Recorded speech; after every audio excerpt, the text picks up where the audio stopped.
All right. We just explained what is radicals, and we're still on lecture 4. This is note 7, energy diagram.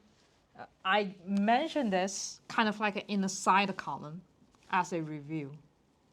But since people really need, okay, we're going to draw something like this is your reactant, and this is your product. Okay, y-axis is going to be energy, how much energy you need. Okay, are we good? All right, what does it work? How does it work? Energy diagram is, you will see some of the reaction need heat or something. Let's say heat, and you are basically putting in an oil bath or whatever water bath, you're going to add heat into it, right? And that was the something like 104 kilocalorie per mole that I mentioned in the class that you don't need to memorize the number with. Okay, where does the energy go? It's basically heating it up. Let's say this is heating it up. Okay, at a certain point, that will be a staggered. This is transition state. Okay, transition state.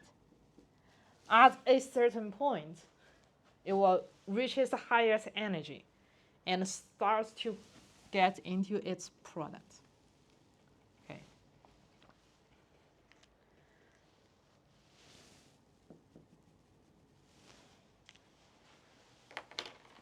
There's something called activation energy,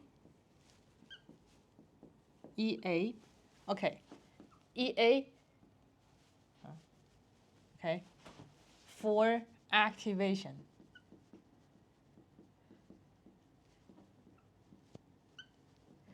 Just imagine there is a ball.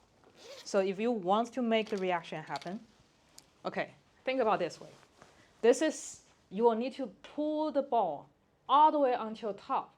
Then once you release, the ball will go simultaneously to the downhill. But you need a certain amount of the energy to pull the ball all the way here. What's the certain amount of energy? Activation energy. Okay. And that's also a review from GenChem. If you need to have a reaction happen, let's say spontaneously, which means the reaction will happen,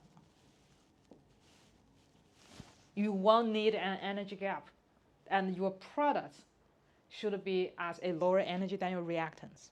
That's how the reaction will happen.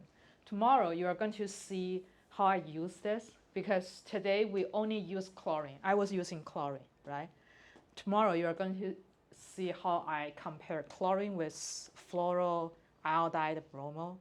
One of them is not going to react because the product of that, whatever that we're going to form later, is going to have a higher energy. Yeah. So I just want to be clear. You said for it to be spontaneous, it needs to be the energy that you're talking about on the bottom? Yeah. So this one. Okay.